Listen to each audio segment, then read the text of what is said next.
There's something of vegetativo that he develops in his fourth concerto slow movement, where, like the coda here with empty octaves compared to the fullness of the chords, like this very striking 9-note chord. Almost every finger plays a different note, and here it's so empty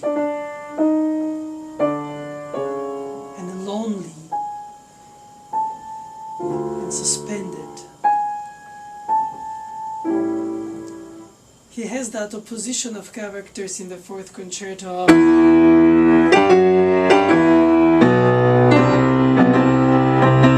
With orchestra, the strings play more like some kind of a concerto grosso without the continuo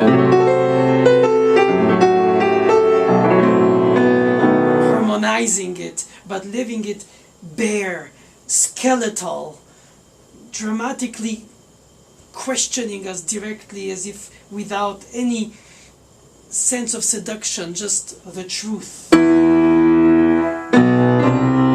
And when the piano solo enters, it's full of harmonies, major, minor, triad, sevenths, almost like the human psyche of the weakness because of the feelings, which makes it weaker compared to the as a call from destiny, and we're just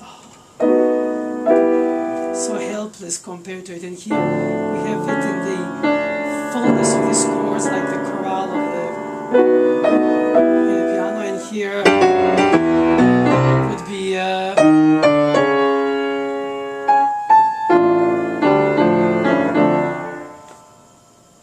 the fact of using the space in such a dramatic way, emptying it to the octaves and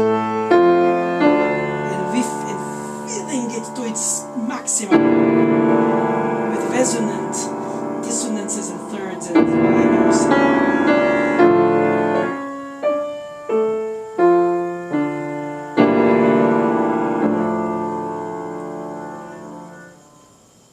And the opening goes.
In this A section, one can say that the tempo is more about stretching the beat to the extreme. It's not adagio, it's largo. It's very meaningful to start with this last chord, because all of a sudden you don't understand if you're at the beginning or at the end. It's not. Beethoven added an introduction to the slow movement of 106 just at the moment of the publishers already ready to print.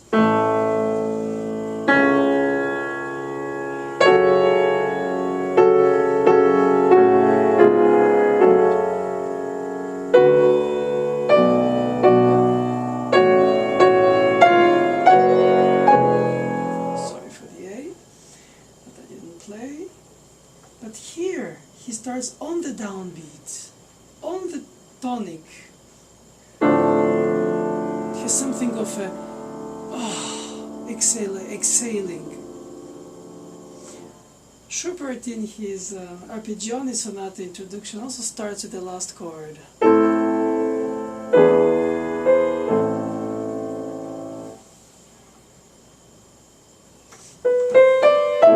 Naturally, it's the opening. So that sense of starting with something that sort of settles down on the root position of the triad with a tonic.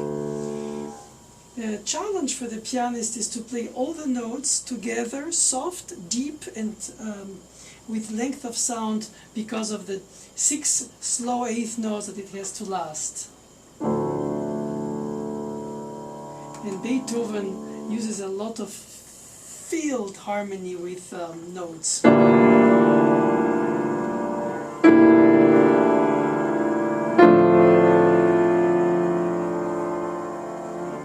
And because we know, but when the listener who doesn't know the piece doesn't know, this ending at the end of the movement, the exchange of voices.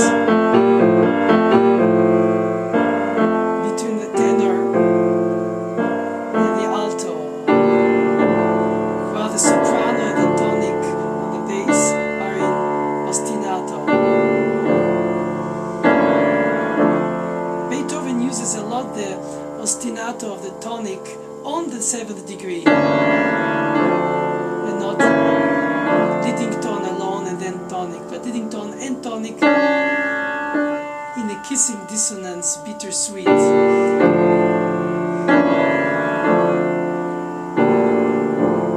And of course Beethoven chooses to fill the chord like the opening. The one bar before the last has the same chord. But this time,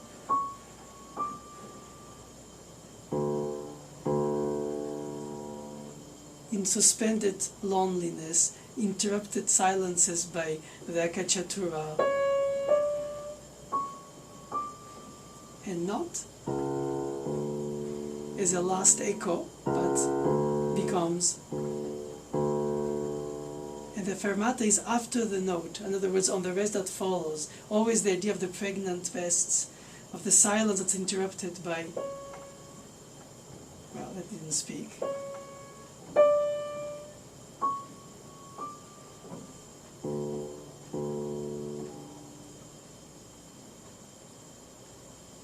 So to go back to the beginning, we have the beginning of the aria with King Alberti's accompaniment, just to be neutral enough to allow all the attention to be given to the aria.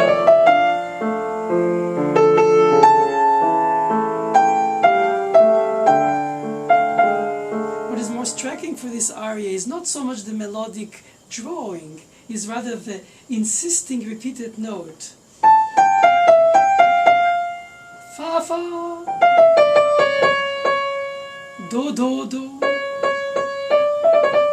Had he chosen something more pleasant,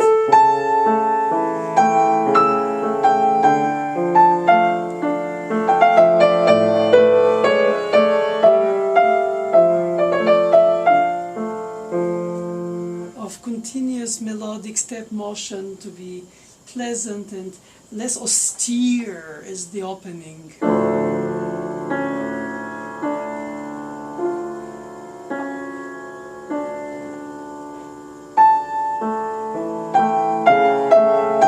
It's more smiling.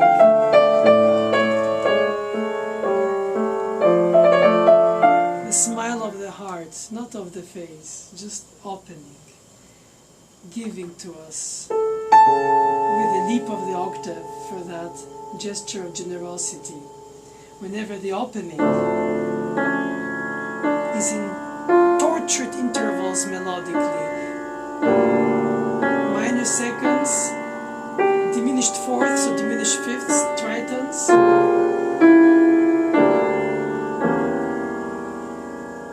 and then suspended on the repeated note as an interruption. And the contrast on the next bar, instead of another repeated note, he does double diminished seventh.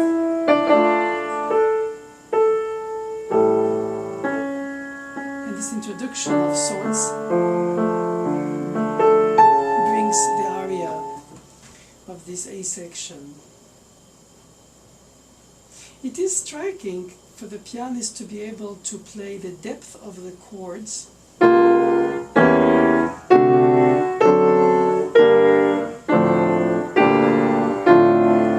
while still letting the melodic line emerge from the chordal, compact, intense setting.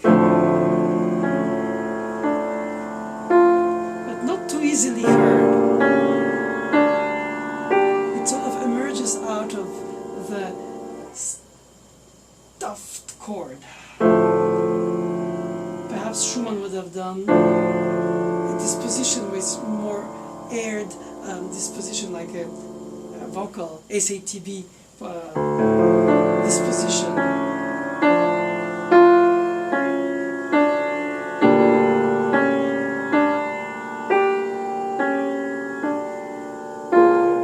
And here it's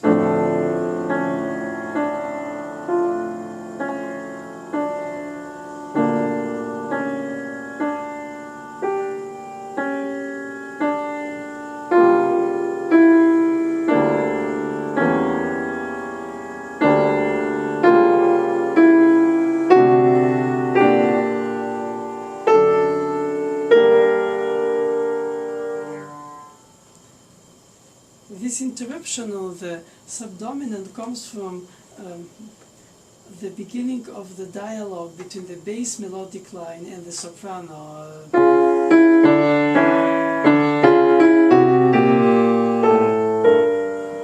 Always in opposite directions, contrary motions, but very tight because all by step motion, and then the ostinato of thirds inside.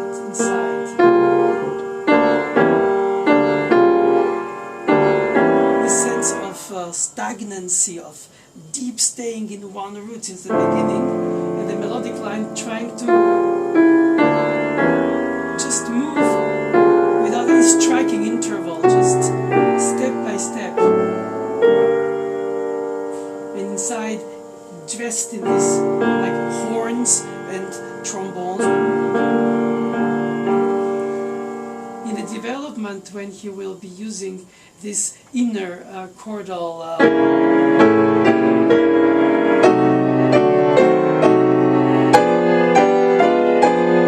fullness of a soulful chordal element, he will have holding them, for instance,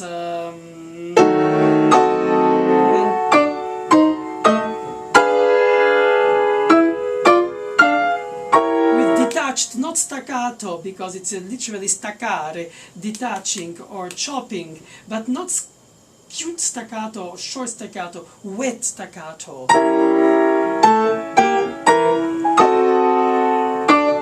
But enough air between in order to hear the continuation of the harmonic, sustained thirds inside.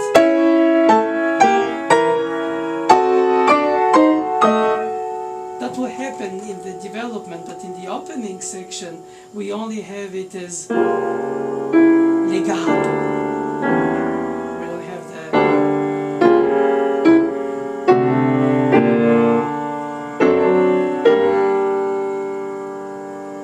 but in many aspects he's searching to bring us to in an introspective mood, so something has to be idle, and then very little has to move around until the diminished seventh,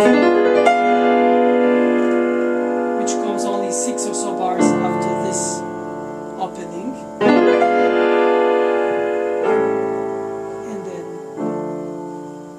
the aria.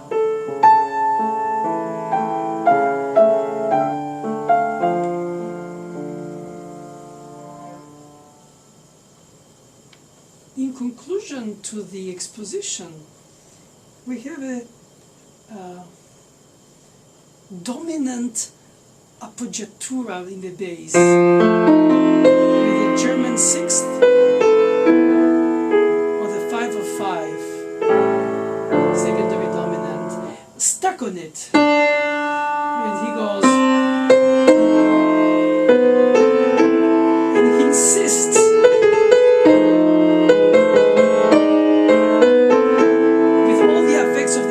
appoggiatura dissonance within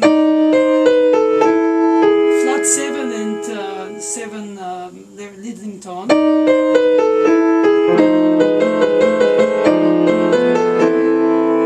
all the extroverted signs of pain,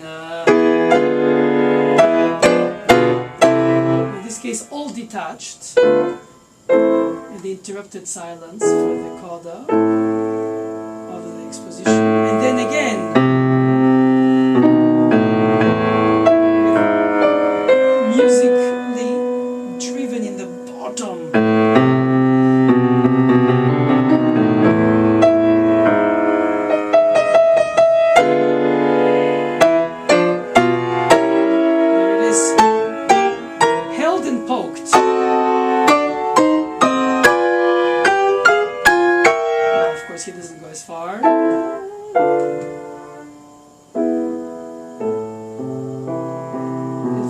of the aria.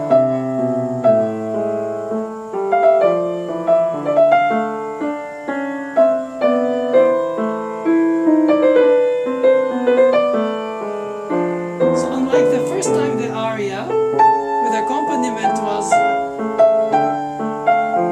King Alberti, would it be to be fast?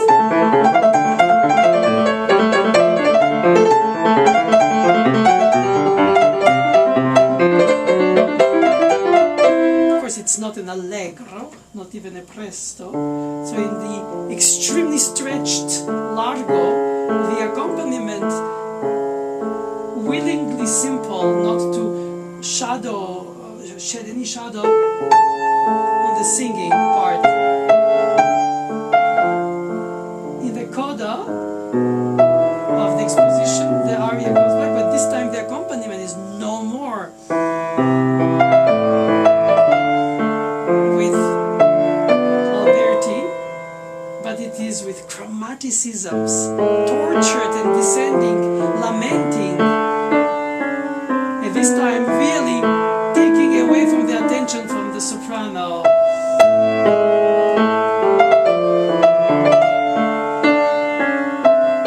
Another one, and the augmented second for the harmonic minor. I think it's very useful for the interpretation to be aware where the accompaniment is willingly simple and where it's willingly expressive to the point to which it steals the attention from the melodic line, which originally was just left to be observed by itself and be cherished by itself and expressive by itself. So the beginning of the B section, there is always a B section, except in life, but there is always a B section. In music, almost always. The "and now something else" moment. And it's so difficult because you are so deeply entrenched in the dominant in minor, A minor to D minor. But why do we finish in minor and not in major, since the major triad is the dominant of D minor? Is because the B section, or not perhaps because, but one of the reasons that I could think in the hint is that the middle section is in F major.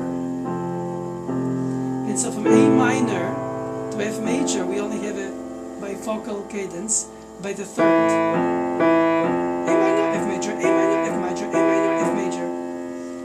While if we had finished on the dominant as it should be in D minor's sonatas movement, it should be dominant.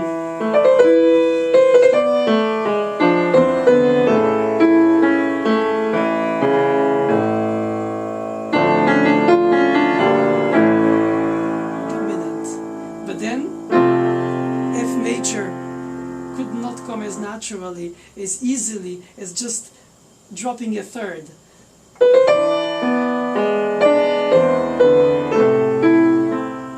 So he ends on the dominant but in minor, which almost inaudibly enters in F major.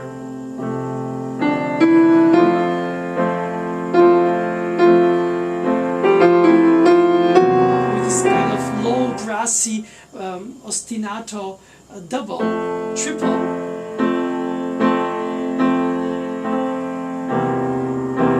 Everything changes character because of the stretch of the beat compared to this when they're fast and rebouncing in the other sonata by Beethoven that has repeated notes among many others, but this one is Waldstein, and here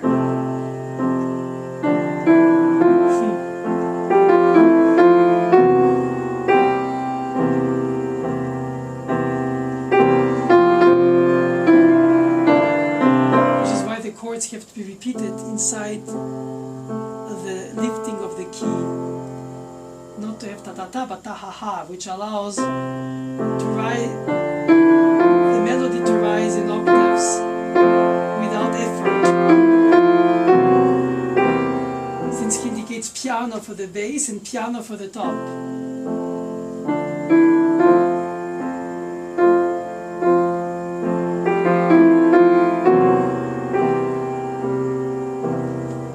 Naturally, D minor is a key for dramatic situations. Mozart's Requiem with the Lacrimosa.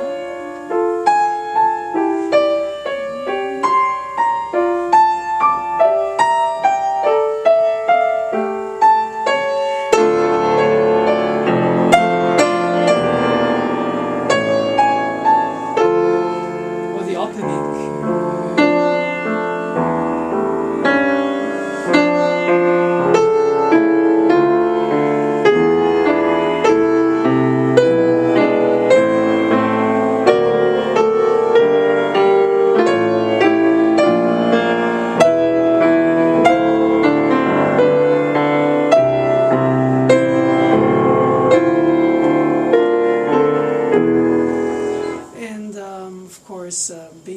Beethoven's Ninth Symphony to come.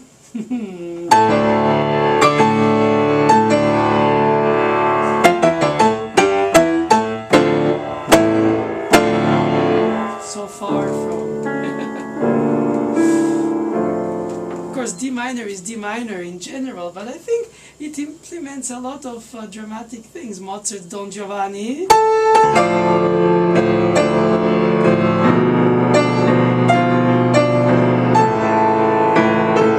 Chromaticism is dropping.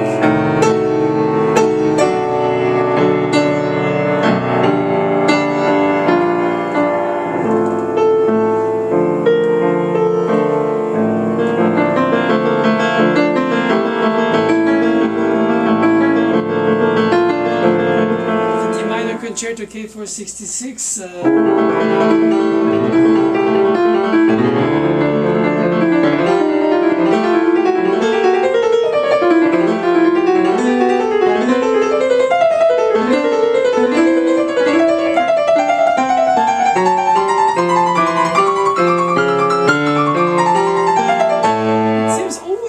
That D minor has this sense of struggle step by step on this ladder of Sisyphus, constantly dropping and rising.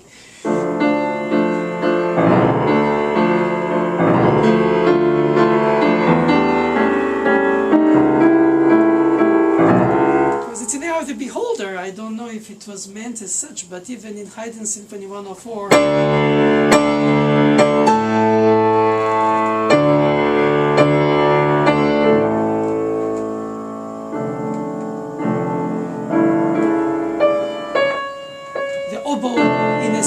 lonely call, like a wooden bird.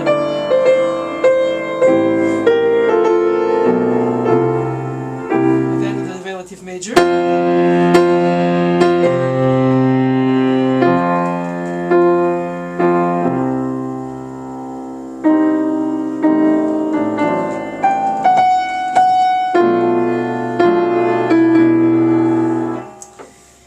Yeah, Haydn in this tam-ta-tam-pam lonely oboe, compared to the austere and dark chords, reminiscent of the,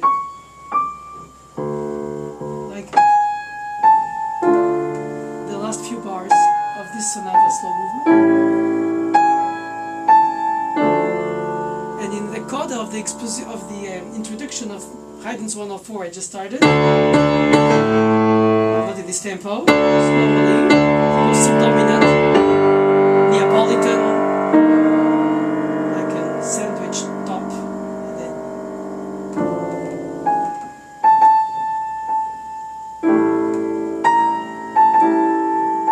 whenever in the same D minor here in Beethoven, also Neapolitan, there's an air to darken the harmony.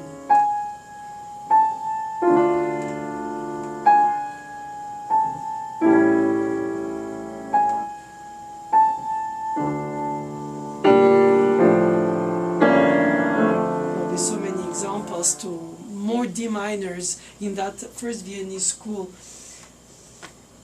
For instance, there is in the Pastoral Sonata by Beethoven,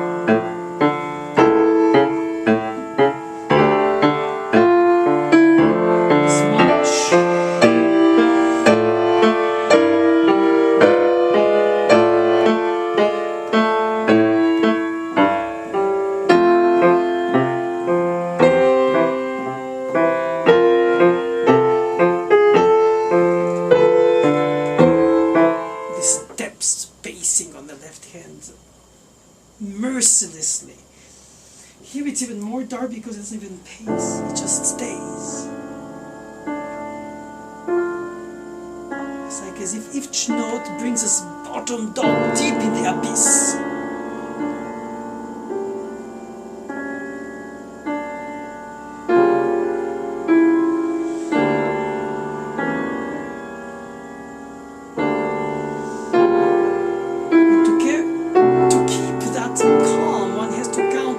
Inside oneself the beat that you don't play, in this case 2, 5 out of 6, 2, 5 to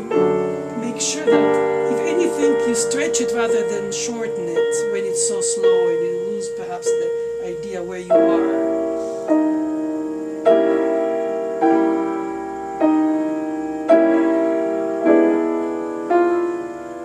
Which is why it's possibly customary to start the middle section in F major a little slightly less slow.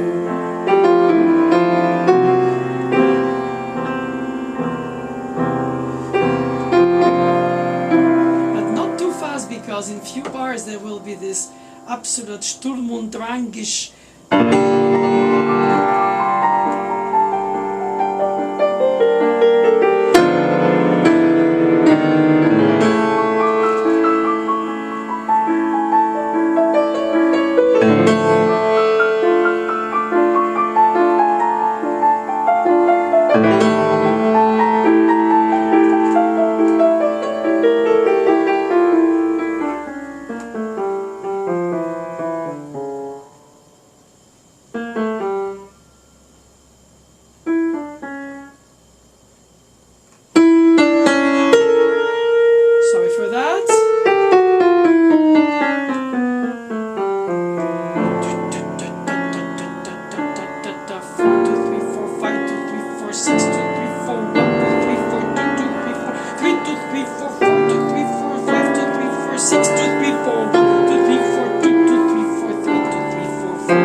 Subdivision of inner mechanical clock to remain on the surface of the lake mirror and unmoved, but inside clocked and counted and intense in a vibrato of the counting,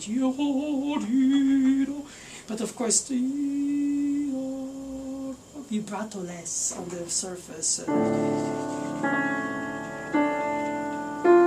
So when you return to the A section from the B section,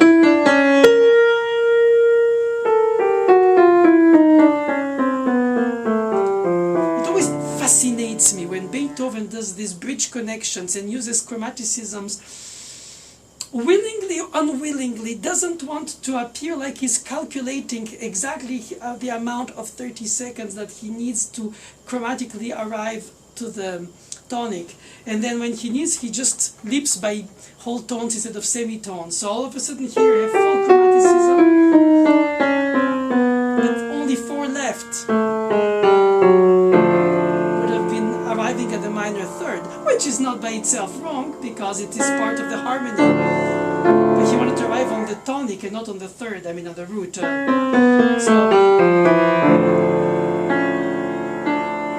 So he trickles down for so many eighth notes for 30 seconds, and then all of a sudden you feel like all of a sudden you're falling deep in the abyss. All of a sudden your foot steps on something and you just sort of like hold deep. And that sense of diminuendo, or decrescendo as he calls it, is so even sort of exaggerated by that passing to full steps from all these chromatic same steps.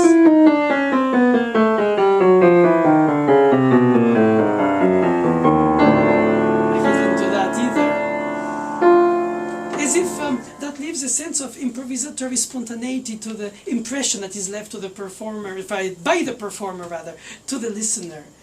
And he does it very often, and I think it's very much of a calculated effect of something, for instance, unrelated, but in a way it is.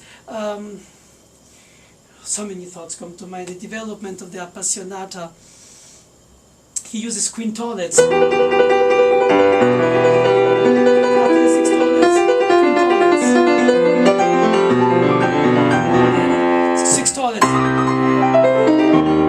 I don't remember the details now, but I know that he chooses alternatively unexpected measurements, like this quick quintolet sound, almost like sextolets at that tempo, but they are not sextolets. And here he could have done a full chromatic scale to enhance that sense of dramatic.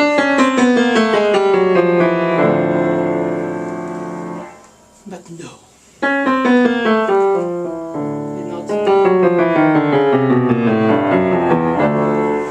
And of course the two of Sturm und Drang sections just before that,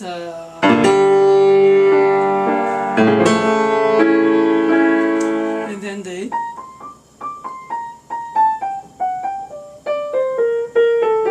it's so much of the fortepiano usage of the striking contrast for the affirmation of a struggle, a will with the ascension of the octave to the chord.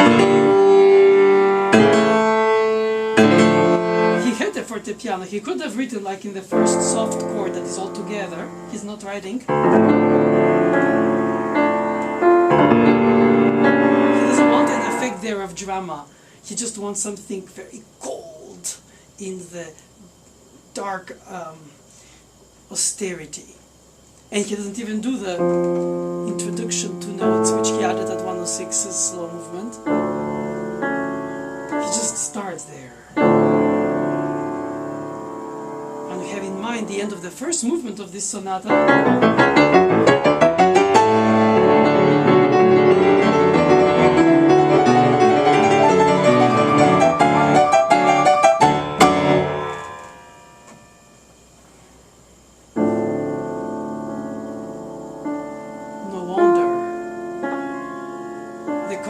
Is willingly so abruptly striking, and here I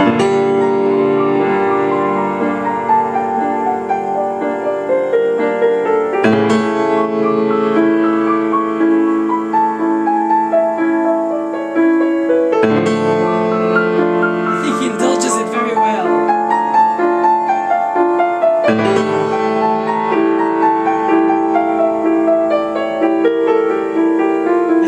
Him with a pencil in the mouth, enjoying each of these chords and say, "I'm not only two, I'm like 3, 4, and then he cuts it, and we're left orphan of this deep, soulful harmony that came out from the abyssal,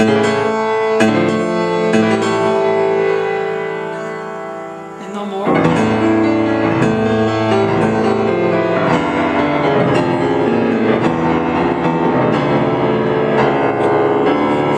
Every time one enhances with one's own ideas, it becomes beyond unbelievably exaggerated, of course. And that's why we have to appreciate even more the absence of bass after this strongness. You almost hear it by echo. After the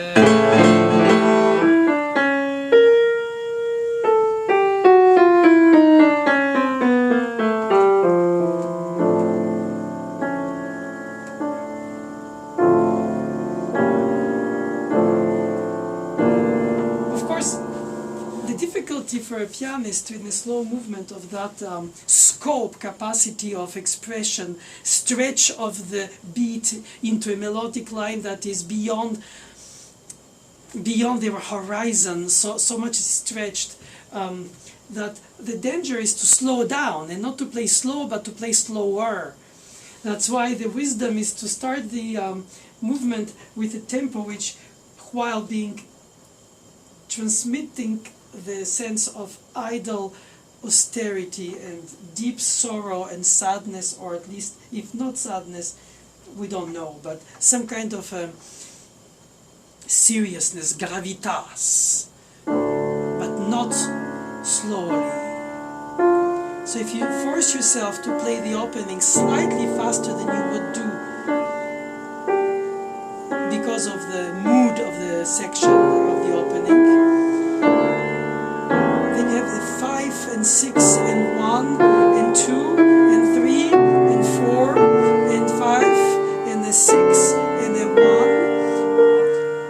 You have a sense of motion.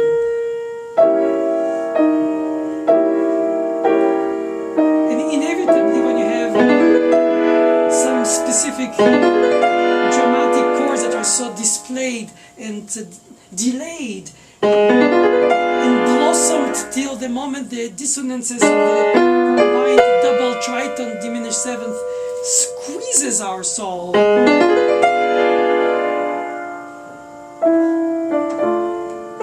and you're back in tempo. So in fact, untold rubato would be to take a little more time to really taste the fruits of these two diminished sevenths, as if there was a nano fermatina with a almost ritenuto, which would be more like a deceleration of the speed rather than a halt with the brake pedal. And the repeated notes in the melody, and then slightly faster or less slow, which is allowing then for the 16th notes filled 6/8 now in the melody of the aria to move.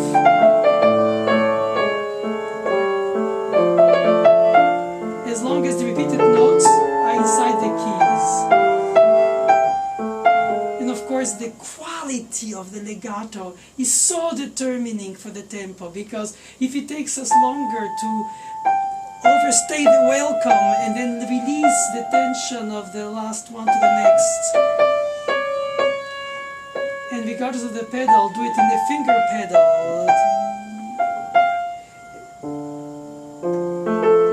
So if we can do the same, but not on each note, and then it slows us down by syllabically reciting. But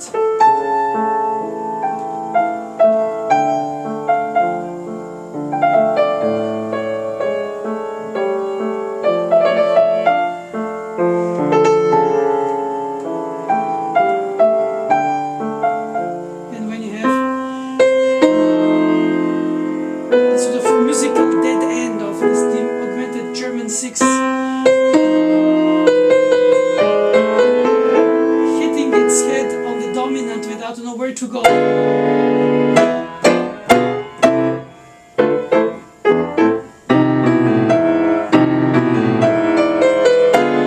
then the secondary dominant.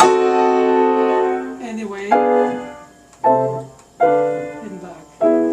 So if you look at it in a GPS level of group of bars, you have 1, 2, 3,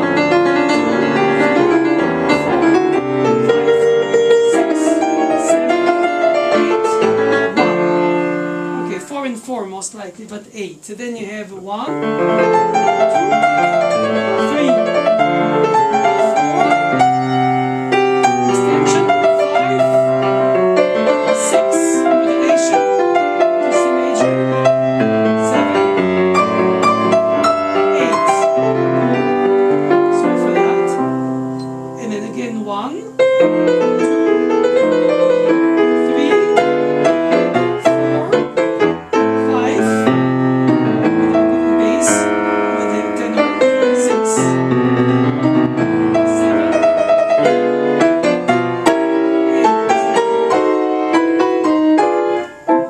8. So you find yourself in this group of 8, 8, and 8.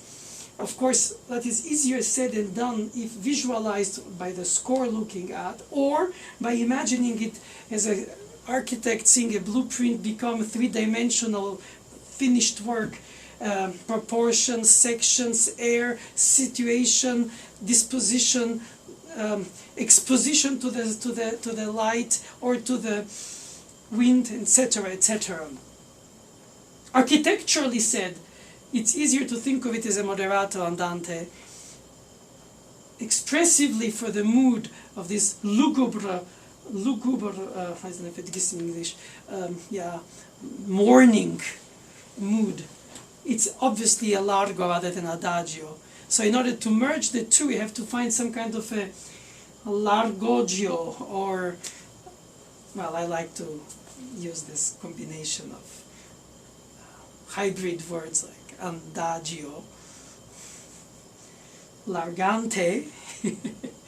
Well, that's silly, of course, but it's fun, and sometimes it helps just to put the word on the fact, even if we can never define it, because it always escapes us, since the music is its own word and doesn't need our word. But there are indications in the score by the publisher and Beethoven from our various knowledge. And therefore even so more so if the opening is not sunk in a largo from which you can never get out on these marshes, where you just feel like every step your foot drops deeper in the abyss. So it's very difficult to maintain the melodic line when it's overstretched for the length of sound of a given piano acoustic and all.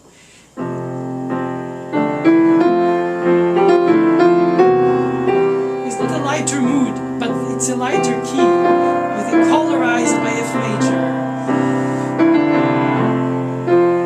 Not to mention that our F major and our D minor, tuned more or less from at 440, probably most likely doesn't correspond to any of the exact pitches they experienced, more or less half step lower or so. So the choice of the D minor is a symbolic key of Don Giovanni, chromaticisms, decay, death, mourning, requiem, all that. Ninth Symphony before the D major rejoicing of the last movement of the chorus in D minor. In the scherzo, and so many D minor pieces. But they didn't sound in D minor to our perfect pitch ear. Most likely they're in C sharp minor if we want to really be more or less situating it. Perhaps even C minor. And so obviously if I hear, do I have the same feeling for the piece?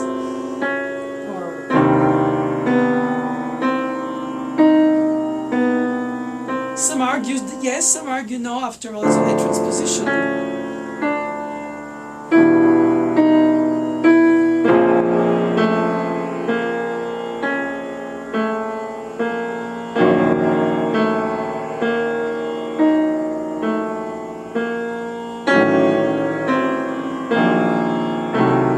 Probably they all had perfect pitch for those who we think had, like Beethoven, Bach and the others. Perhaps they had a relative pitch that saved them from being disturbed when they played on instruments that were not tuned the same way from one organ to another organ in another church and so forth. But we tuned it to D minor, so for good or bad, I'm used to it in the D minor, and I think we all are when we hear it.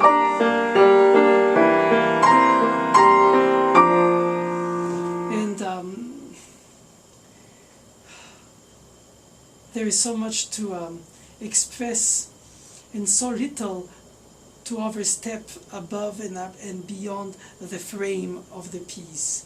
Because it's tempting in the recapitulation where the dramatization of the effects is almost unprecedented compared to the opening austerity, which was beautifully austere in that sense. Here we have every possible effect, the turn, the dissonance, the detached, the rests that respect themselves for the notes that follow, and then diminished sevens, everything.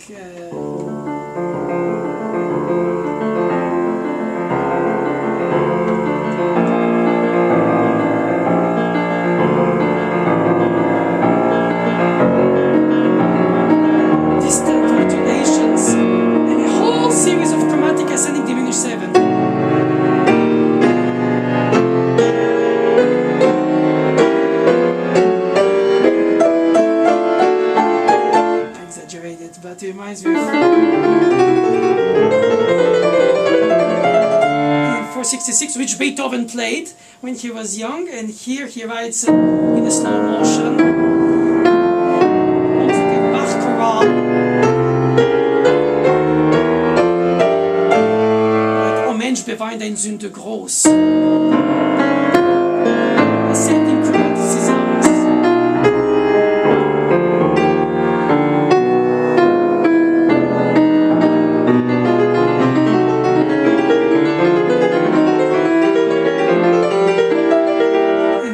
No more idle, like the opening, but each chromatic step is a little bit earlier. First is dotted quarter, after dotted quarter, then is quarter eighth note, then is eighth note, and finally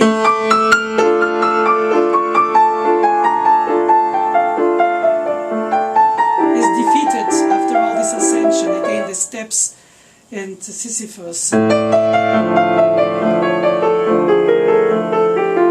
matter how much you think you reach, you will drop.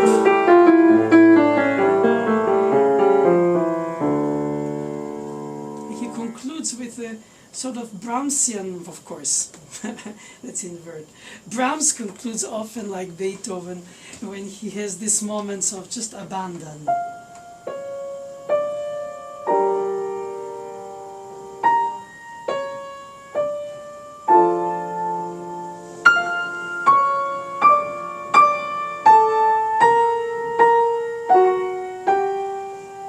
In 119 even.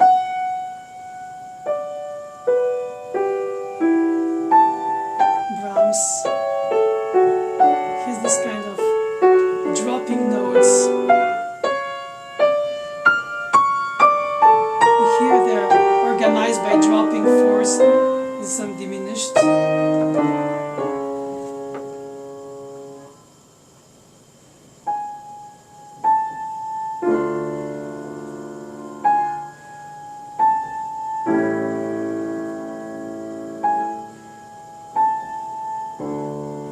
Could have gone under, up and down.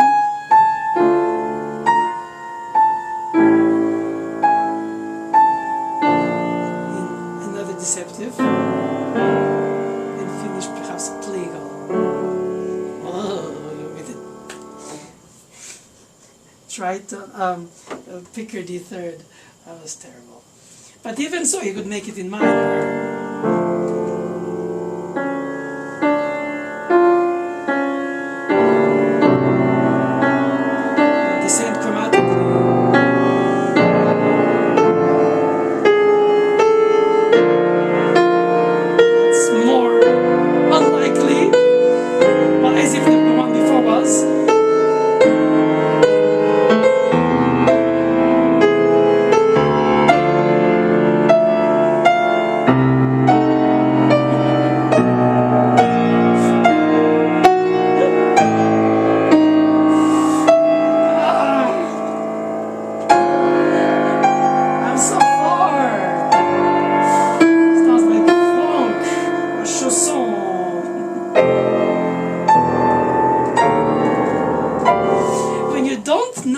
To return on your way, don't leave the road.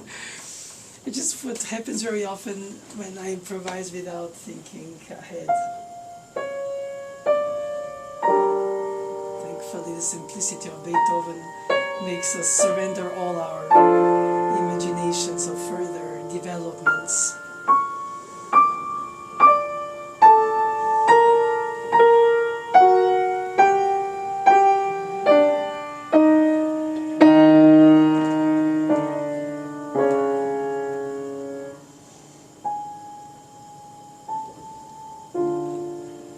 So before he concludes and he steps on this forever 6/4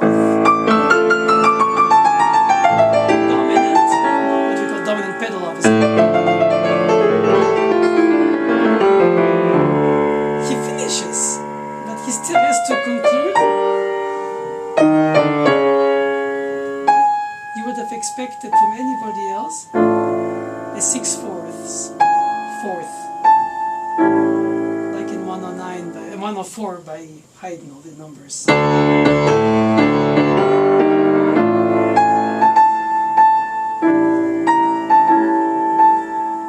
But no, he plays it on the root position.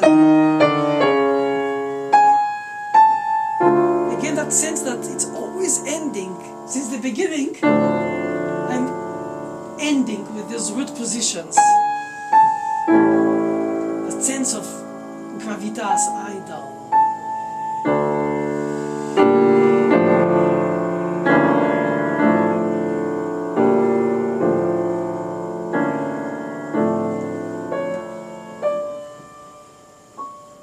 If I had counted, I would have 6/8 notes.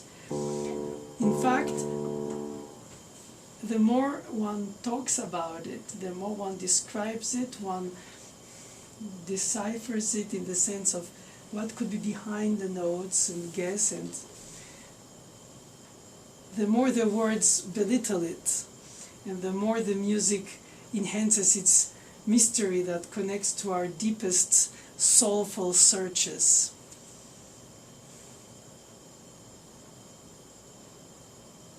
This is certainly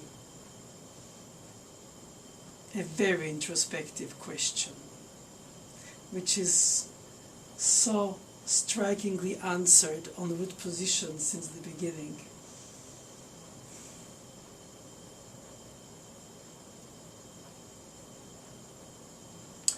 Thank you.